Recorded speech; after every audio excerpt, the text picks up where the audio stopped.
Hello, and welcome to the 10th day of 13 Days of Horrible Crafts and Even Scarier Stories. This series will consist of 13 days of crafty goodness and our dearly departed Edgar Allan Poe. A brand new tale of woe, and I don't just mean the crafts, will grace your screens every Monday, Wednesday, and Friday in October at 2 p.m. Eastern Standard Time. Please stick around by subscribing so you can enjoy all 13 days. Now, sit back, relax, and enjoy the tale of the sleeper.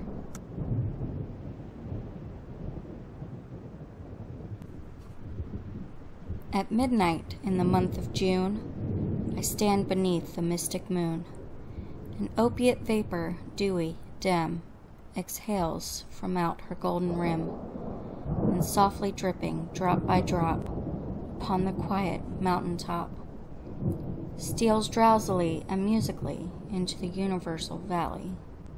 The rosemary nods upon the grave, the lily lolls upon the wave, wrapping the fog about its breast. The ruin moulders into rest. Looking like Lethe, see the lake, a conscious slumber seems to take, and would not for the world awake. All beauty sleeps, and lo, where lies her easement open to the skies, Irene with her destinies. O lady bright, can it be right, this window open to the night? The wanton airs from the treetop laughingly through the lattice drop. The bodiless airs, a wizard rout, flit through the chamber in and out, and wave the curtain canopy, so fitfully, so fearfully.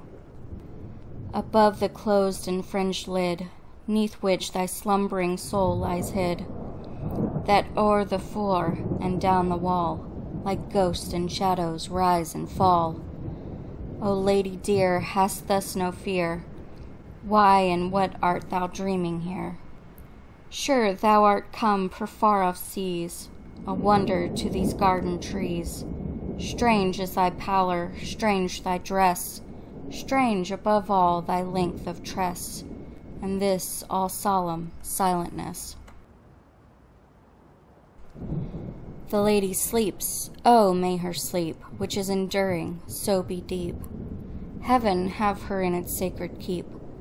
This chamber changed for one more holy, this bed for one more melancholy. I pray to God that she may lie forever with unopened eye, while the dim-sheeted ghosts go by. My love, she sleeps, oh may her sleep, as it is lasting, so be deep. Soft may the worms about her creep, far in the forest dim and old.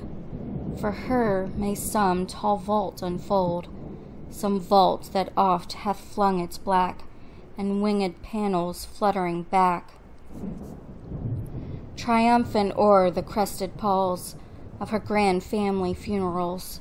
Some sepulchre remote, alone, against whose portal she hath thrown, in childhood, many an idle stone. Some tomb from out whose sounding door she ne'er shall force an echo more.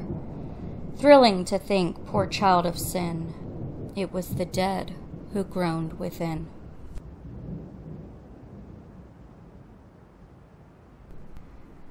I do sincerely hope you enjoyed today's video. If you did, please let me know by hitting the thumbs up button. And if you'd like to see the rest of this series, please stick around by clicking that red subscribe button and ringing the bell for notifications. Thank you all so much for watching, and you will hear me in the next one. Take care.